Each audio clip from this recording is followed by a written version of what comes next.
ایک شخص کو خواب میں کوئی کہنے والا کہہ رہا ہے کہ فلاں نمبر پر فون کرو، اور اس شخص کے بارے میں بتایا گیا اور کہا گیا کہ اسے آپ عمرہ کرائیں۔ اٹھنے کے بعد اس نے بہت زیادہ اہمیت نہ دی۔ اگلی رات پھر یہ خواب آیا کہ فلاں شخص کو فون کریں، اس سے بات کریں، اس کو آپ عمرہ کرائیں۔ اگلے دن امام صاحب کے پاس گیا، امام صاحب اس طرح مجھے خواب آ رہا ہے، کیا کروں؟ اگر تیسری بار بھی آ جائے تو پھر آپ جیسا کہا جا رہا ہے ویسا کرو۔ تیسری رات بھی وہی خواب دیکھا، کوئی کہنے والا کہہ رہا ہے کہ فلاں نمبر پر فون کرو، فلاں شخص کو عمرہ کراؤ۔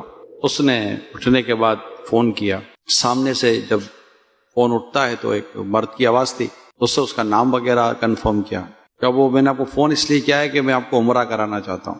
کون ہے بھائی آپ؟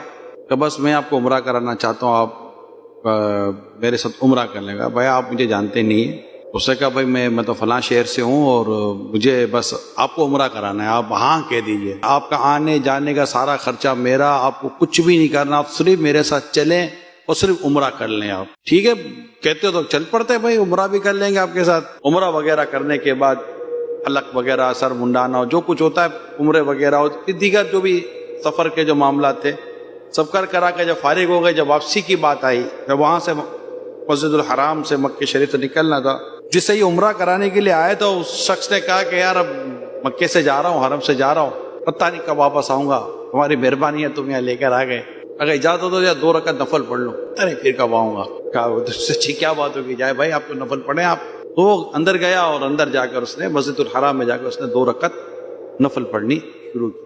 کافی دیر تک وہ آیا نہیں، وہ اندر گیا کہ دیکھوں کہ بھائی کدھر چلا گیا، دیکھا تو وہ شخص سجدے میں، وہ انتظار کر رہا ہے، اس کا سجدہ ہی ختم نہیں ہو رہا، تو تشویش ہوئی، جیسے قریب جا کر دیکھا، ہلایا تو وہ تو سجدے میں اس کی روح نکل گئی تھی، انتقال کر گیا۔ حیرت یار یہ مسجد الحرام آیا، طواف عمرہ کیا، عمرہ کرنے گیا مسجد الحرام میں، عین کعبے کے سامنے سجدے کی حالت میں اس کی روح نکل گئی، کفن دفن اور سب کچھ سارے معاملات وہیں ہو گئے۔ واپسی گئے تو واپسی جانے کے کچھ عرصے کے بعد معلومات کرنے کی کوشش کی کہ یار یہ شخص تھا کون۔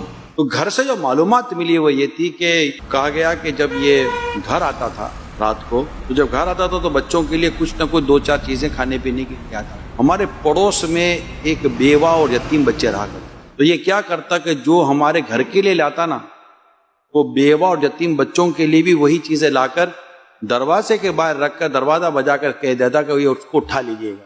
ہو سکتا ہے کہ بیوہ عورت اور یتیم بچوں کی خدمت یہ اس کی مغفرت یا اس کی اس اچھے خاتمے کا سبب بنی ہو۔ کیوں؟ کیونکہ جس وقت اس کا کھانا جو یہ گھر کے باہر رکھتا تھا، جب وہ خاتون وہ کھانا بیوہ عورت کھانا اٹھاتی تھی تو اس کی ہم دعا کی آواز سنتے تھے کہ وہ کھانا اٹھانے کے بعد دعا کرتی تھی کہ اللہ تعالیٰ تیرا خاتمہ خیر فرمائے، لوگوں کی ساتھ مدد، ان کی غمخواری، ان کی خدمت۔ تو ہم میں سے ہر ایک کو چاہیے کہ عاشقان رسول کے غم، دکھ، پریشانیوں کو دور کرنے